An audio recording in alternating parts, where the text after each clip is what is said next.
তো যারা যারা জাহান্নামে যাবে আর যারা জান্নাতে যাবে, তো জান্নাতে যাওয়ার পরে জান্নাতীরা একে অপরে গল্প করবে।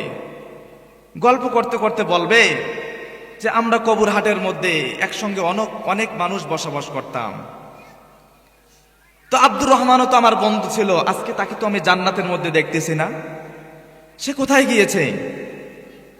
জান্নাতের মধ্যে খুঁজবে, তাকে জান্নাতের মধ্যে পাবে না। এরপর জাহান্নামের মধ্যে দেখবে সে জাহান্নামের মধ্যে। এরকম অনেক মানুষকে দেখবে জাহান্নামের মধ্যে। তো জান্নাতীরা তাকে জিজ্ঞাসা করতে চাইবে, তাদেরকে জিজ্ঞাসা করতে চাইবে যে তোমরা কেন জাহান্নামে এসেছো, কি কারণে তোমরা জাহান্নামে আসলা?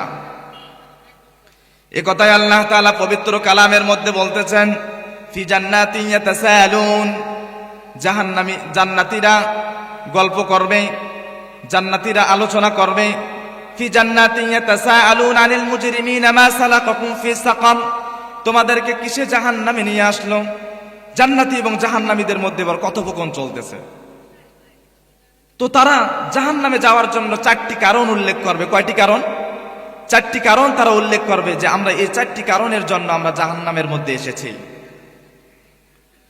যে প্রথম কারণটা বলবে, প্রথম কারণটা হলো লাম নাকু মিনাল মুসাল্লিন।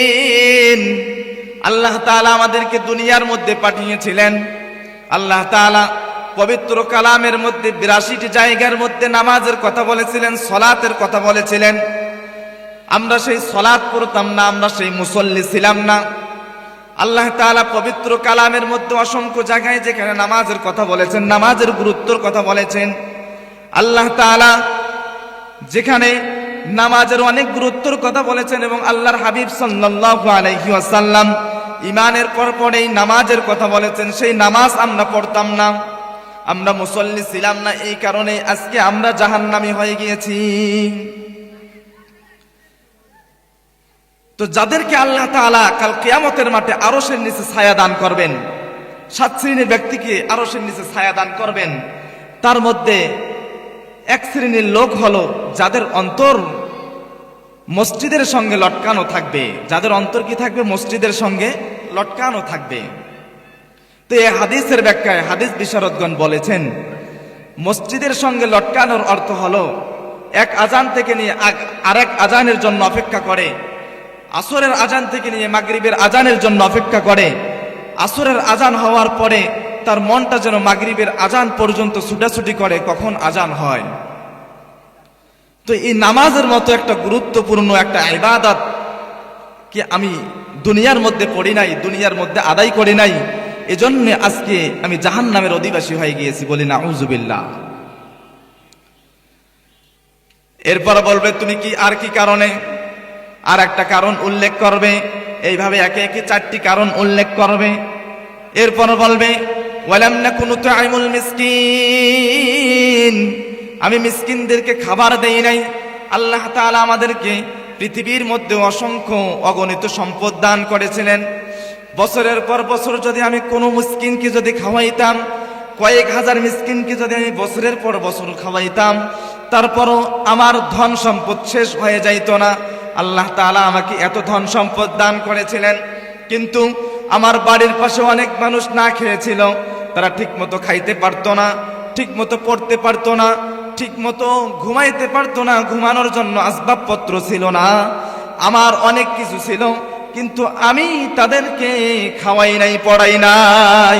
এই জন্য আজকে জাহান্নামের মধ্যে আমি এসেছি, বলি নাউযুবিল্লাহ। তাহলে আমাদের সমাজে এমন লোক আছে না নাই? যাদের ভুড়ি ভুড়ি সম্পদ, সম্পদের কোনো হিসাব নাই। পাশের মানুষ না খেয়ে আছে, দিনের পর দিন না খেয়ে থাকে, বছরের পর বছর রোগের মধ্যে ভোগে, রোগের মধ্যে মারা যায়, রোগ হয়ে মারা যায়, কিন্তু তাকে যে 10 টাকা দিয়ে সাহায্য করবে, সহযোগিতা করবে, এই মানসিকতা নাই। এইরকম লোক আমাদের সমাজে আছে না নাই? তো এই সমস্ত লোক জাহান্নামীদের অধিবাসী হয়ে যাবে, বলি নাউযুবিল্লাহ। আল্লাহ তাআলা আমাদেরকে এই সমস্ত লোকদের থেকে আল্লাহ তাআলা আমাদেরকে হেফাজত করুক এবং আমাদেরকে এই সমস্ত লোকের কাতার থেকে আল্লাহ তাআলা আমাদেরকে বের করে দেখ, বলে আমিন। এরপর 3 নাম্বার কারণ বলবে ওয়া কুন্না নাখুদু মাল খায়িদিন, আমরা সমালোচকদের সঙ্গে সমালোচনা করতাম। আমাদের সময় ছিল ভালো কাজ করার জন্য, আমাদের সময় ছিল কোরআনুল কারীম তেলাওয়াত করার জন্য, আমাদের সময় ছিল জিকির আজগার করার জন্য, আমাদের সময় ছিল দিনী কোনো মজলিসে বসার জন্য। আমরা সেই মজলিসের মধ্যে না বসে, আমরা সেই মজলিসের মধ্যে সময় না কাটিয়ে হক্কানি উলামায়ে কিরামদের কাছে না বসে আমরা মদের আড্ডায়, জুয়ার আড্ডায়, নেশার আড্ডায়, পতিতালয় ইত্যাদি খারাপ কাজের মধ্যে আমরা ছুটাছুটি করতাম। আমরা খারাপ কাজের মধ্যে গিয়ে খারাপ মানুষদের, ভালো মানুষদের সমালোচনা করতাম। এই জন্যে আজকে আমরা জাহান্নামের অধিবাসী হয়ে গিয়েছি। বলেন আউযুবিল্লাহ। এরপর আল্লাহ তাআলা 4 নাম্বার কারণ কোরআনুল কারীমে জানাইয়া দিচ্ছেন ওয়া কুন্না নুকাযযিবু বিয়াউমিদ্দিন। আল্লাহ তাআলা আমাদেরকে পৃথিবীর মধ্যে পাঠিয়েছিলেন, আল্লাহ তাআলা আমাদেরকে অনেক বিধিবিধান দিয়েছিলেন। এই বিধিবিধানগুলো নিয়ে উলামায়ে কেরাম দিনের পর দিন আলোচনা করে গিয়েছে। অনেক কথা আমরা শুনেছিলাম, অনেক আলোচনা শুনেছিলাম, অনেক ওয়াজ শুনেছিলাম, অনেক তাফসীর শুনেছিলাম, কিন্তু আমরা মনে মনে ভাবতাম এই সমস্ত কথা মনে তারা মন গড়ানো বলতেছে, এই সমস্ত কোনো কিছুই হবে না, মৃত্যুর মাধ্যমে জীবন শেষ, খাবো দাবো, এই দুনিয়ার মধ্যে আমরা ঘুরে বেড়াবো, এইরকম প্রত্যাশা আমাদের ছিল। এইরকম বিবেক নিয়ে আমরা পৃথিবীর মধ্যে ঘোরাঘুরি করতাম। এই জন্যই আমরা মারামারি করতাম, এই জন্যই আমরা হানাহানি করতাম। আমরা হালাল বুঝতাম না, হারাম বুঝতাম না, কোনো কিছুই বুঝতাম না। যেভাবেই হোক আমরা অর্থ উপার্জন করতাম, আমরা যেভাবেই হোক আমরা অর্থ উপার্জন করতাম, বিশাল অট্টালিকার মালিক হয়ে যাইতাম, মালিক হয়েছিলাম। আল্লাহ তাআলা আমাদের যে বিধিবিধানগুলো দিয়েছেন, এই বিধিবিধানগুলোর উপর আমরা বিশ্বাস করতাম না। এমনকি ইয়াউমুল হাসর, এই কিয়ামত দিবসকে আমরা বিশ্বাস করতাম না। এই জন্য আজকে আমরা জাহান্নামের অধিবাসী। জোরে বলি নাউযুবিল্লাহ। তো আল্লাহ তাআলা এখানে জাহান্নামে যাওয়ার 4টি কারণ এখানে উল্লেখ করলেন। 1 নম্বর, যে ব্যক্তি মুসল্লি দুনিয়ার মধ্যে থাকবে না সে জাহান্নামে যাবে। 2 নম্বর, যে ব্যক্তি দুনিয়ারকে খাবার খাওয়াবে না সে জাহান্নামে যাবে। 3 নম্বর কারণ বললেন,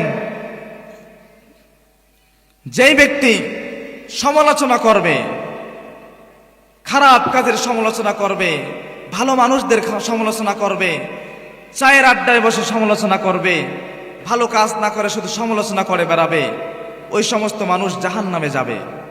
4 নাম্বার বললেন, যারা ইয়াউমুল হাসর, হাসরের দিনকে অস্বীকার করবে, এই সমস্ত মানুষ জাহান্নামের মধ্যে যাবে। তো তাহলে আল্লাহ তাআলা এই জাহান্নামে যাওয়ার 4টি কারণ কোরআনুল কারীমের মধ্যে উল্লেখ করেছেন। আল্লাহ তাআলা আমাদেরকে এই কারণগুলো থেকে আমাদের জীবনকে ফিরায় নিয়ে, আমাদের যার মধ্যে এই আমলগুলো রয়েছে, এই কাজগুলো আমাদের মধ্যে বিদ্যমান রয়েছে, আমরা এই কাজগুলো থেকে ফিরে আসবো তো ইনশাআল্লাহ, ইনশাআল্লাহ।